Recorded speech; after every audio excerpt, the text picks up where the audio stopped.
Chapter 19. There was a long, terrible moment of silence after the door shut softly behind Lord Felix. Eiji sat petrified. What was a person supposed to do if he made a god cry? The lists were shattering to pieces in his mind, but through his daze he felt safe in adding 57. Lord Felix did not like that song. "What the fuck, boy?" That came from Hanzo, the big fisherman, who was glowering at him. "That was cruel! Why would you do that?" Eiji hung his head even lower to escape the look. "I'm sorry." "It was partly my fault," Norio interrupted. "I shouldn't have pushed you to sing. But why in the world did you pick that song?" "It's the only hymn to Lord Felix in my register." It sounded like such a stupid reason now. "What were you trying to do, crush him?" demanded another man, whose name Eiji hadn't caught yet. "Congratulations, it worked! Does he really strike you as someone who wants to be called merciless and all that?" "All right, leave him alone." Zenji's casual authority left no room for argument, and Eiji was pitifully grateful for his defense, despite knowing how little he deserved it. "What, not one of you has ever put his foot in his mouth? Amazing, I'm in a room full of paragons." Hanzo's scowl deepened. "But he wasn't trying to be unkind, and you know it," Zenji interrupted. "Anyhow, Felix would only feel worse if he came back and you were all picking on Eiji." Eiji wished his shoulder weren't bandaged so he could wrap his arms around himself. He wished he had somewhere to run to. He wished he could sink right through the floor. He wished... Rokuro's big, warm hand settled on Eji's knee, interrupting his thoughts. "It's going to be okay," the baker soothed. "Lord Felix knows what the songs say. He'll be fine." "I made a mistake. I was displeasing. I made my master cry. I'm not fit to serve, not fit for anything." "We're all going to go." Once again, Zenji spoke with the tone Eiji had only heard from the priests back home or Lord Antony, as if it were unthinkable that he would not be obeyed. "Everyone clear out. I'll have a word with Eiji and then I'll follow you." The jocular players of a quarter hour ago were subdued as they filed out of the room, several of them offering parting glares. Eji's guilt battered at him. "I ruined the evening." Yudai hesitated at the door. "Eiji, I know this sounds strange to say, but go easy on Felix, all right? He's doing his best. Be gentle with him." It did sound strange, far too strange to try to process when his mind was already a buzzing hive of panic, so Eiji just nodded as the other man left. Bunto was the last to go, murmuring something to Zenji that Eiji didn't quite hear, and then the two of them were alone. Eiji couldn't bring himself to meet the older man's eyes, but that stopped mattering when Zenji dropped down next to him. "It really is going to be all right, you know," Zenji said after a quiet moment. "Felix will be fine, and so will you. He's not going to be angry with you." "He should be."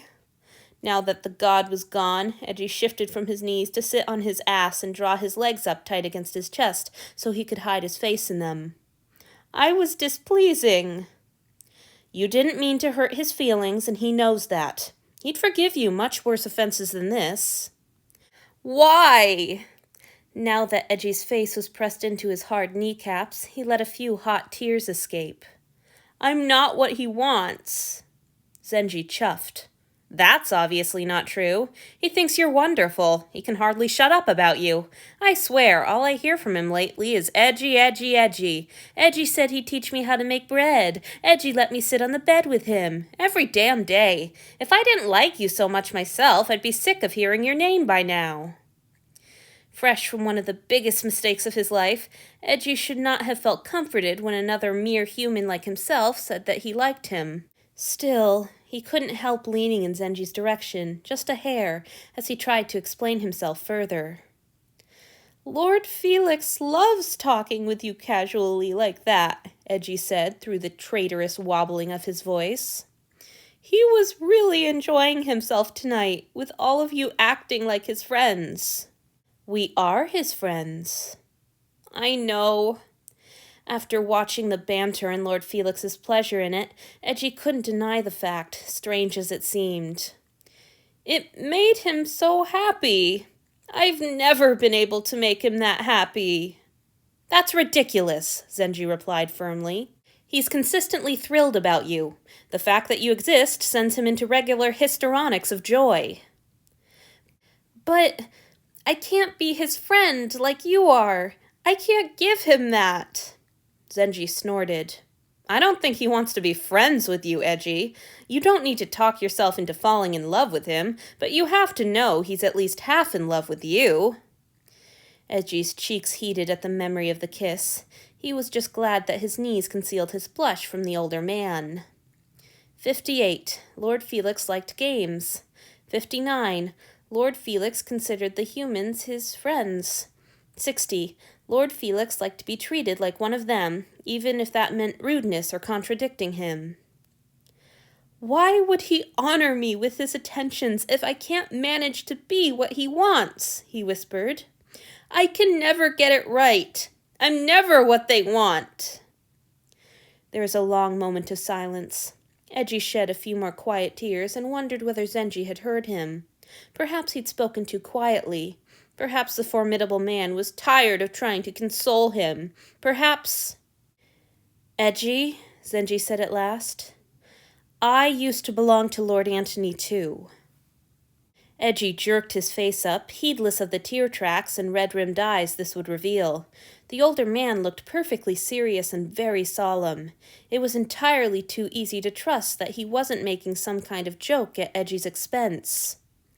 Several cycles ago, Zenji went on, patting his generous belly. I may be old and bald now, but at the time I was the temple's choice. I lived with him for 6 years, and in all that time I don't think he even learned my name. It seemed impossible. Zenji was so powerful. He commanded attention and respect as naturally as any god. How could he be overlooked in the same way as Eiji? Zenji was still speaking. Bunta met his new boy, and he says that he is cheerful and loud and a little foolish, and I doubt he'll fare any better than we did. It has nothing to do with anything we did or were. Lord Antony was always going to treat you that way. There's nothing you could have done to change it. You never failed, Eiji. Eiji opened his mouth to say something. He wasn't quite sure what, and was mortified when what emerged was a sob. He moved to clap his hands over his mouth, then flinched when the motion tugged at his shoulder. This couldn't be true. It felt too much like a reprieve. Surely, after all these years of guilt and misery, it wasn't permissible for someone to just say it wasn't his fault. Hope and anger and misery tangled in Eji's gut until he couldn't begin to decipher what he was feeling. He just dropped his face back down on his knees to hide his confused tears from Zenji. The older man put a hand on his head and patted it awkwardly. He didn't seem much used to offering comfort, but Eiji was pathetically grateful for the clumsy gesture anyway. There's nothing wrong with you, Zenji said. And that's why Felix adores you whether you sit or kneel. I've known him for 20 years, and I've never seen him enjoy anything as much as he enjoys getting to know every bit of yourself you've been willing to share with him. He doesn't want you to turn into Hanzo. If that were what he'd wanted, he'd just invite Hanzo to live with him. Sure, he'd probably like it if you stopped being so afraid of him, but he knows that'll come with time. He'll be patient with you, so try to be patient with yourself, all right? I'm not patient. The words, the first Eiji had spoken for several minutes, came out as a tearful croak. Zenji shook with laughter. I knew that as soon as I met you. They sat quietly for another moment. Eji's head was still spinning. He didn't know what he was thinking or feeling. Too much had happened for him to begin to make sense of it, but he did feel a little bit better. Or at least he did, until Zenji called out, All right, Felix, you can stop listening at the door and come back in. It doesn't take that long to get water. Edgy's head jolted up as the door opened and his master came in, shamefaced. Before Edgy had time to adjust his stance, Lord Felix had already flown across the room and knelt in front of him, grasping his hands. He didn't ask first, Edgy thought dazedly as the god opened his mouth and started vomiting words. I'm sorry, I know I shouldn't have eavesdropped, but Edgy, I need you to know that I just wanted to introduce you to my friends. I never meant to make you feel inadequate. You're just fine, exactly as you are, and I don't want you to change a single thing about yourself to suit me. I'm so sorry if I ever made you feel otherwise. Easy, Felix, Zenji rumbled. Now, if you'll excuse me, I've kept Bunta waiting in the hall long enough. Take care of yourself, Edgy. I'll see you as soon as Lord Julia says you're safe to work. Edgy nodded dumbly as Lord Felix said, Thank you, Zenji. I owe you... I don't even know what. I'll add it to your tab, the older man said. Good night. Edgy and Lord Felix stared at each other for a long moment. The god's face showed only the faintest signs of tears, and he looked at Edgy with so much focus and concern that the tight knot in Edgy's belly loosened, just a little.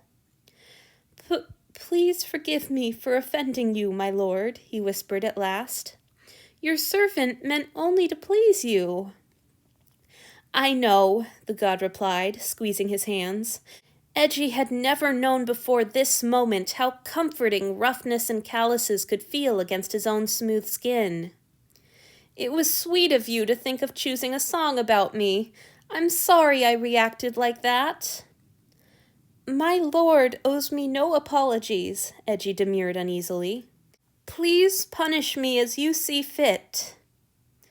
I will never punish you for reminding me of my sins. Lord Felix's voice turned firm and his eyes hardened in a way Edgy had never seen before. I did everything that song says I did, and I deserve to be reminded of that until the end of time. If I didn't want to feel guilty about it, I shouldn't have done it. The harsh tone of his voice should have scared Edgy, but he was too tired for fear. Instead, he felt sad.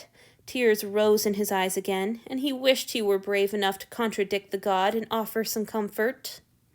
He wasn't, but he was brave enough to stoop forward and press a tentative kiss to the knuckles of the hand that still cradled his own so carefully. When he looked up again, dazed with his own daring, he found Lord Felix staring at him slack-jawed. The god's eye seemed to be in danger of popping right out of his face and rolling over the slats of the floor.